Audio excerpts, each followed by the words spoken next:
Hello అండి, ఇక్కడ కొబ్బరి బొండం చూసారా? ఇది మా ఫామ్లోదే. ఇది చూపిస్తున్న దానికంటే యాక్చువల్గా పెద్ద సైజు ఉంది, వీడియోలో చిన్నగా కనిపిస్తుంది. అది ఓపెన్ చేస్తే నా 2 చేతులు ఇంత వెడల్పుగా చేస్తే ఎంత అయితే అంత ఉందన్నమాట. సో దీన్ని మళ్ళీ మనం ప్లాన్ చేయాలి అనే ఉద్దేశంతో మొత్తం కాయ ఓపెన్ చేసేసి వాటర్లో పెట్టినామన్నమాట.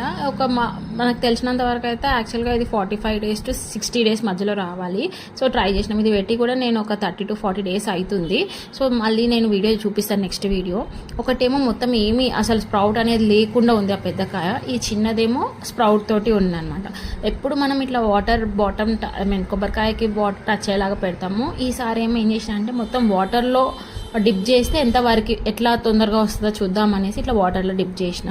ఈ పెద్ద కాయకేమో ఏం లేదనమాట, జస్ట్ వాటర్ టచ్ అయ్యేలాగా పెట్టిన. యాక్చువల్లీ దీంట్లో పెట్టిన మొత్తం ఇట్లా మరకలు అవుతున్నాయి అనేసి తీసి ఇట్లా ప్లాస్టిక్ దాంట్లోకి షిఫ్ట్ చేసిన అనమాట.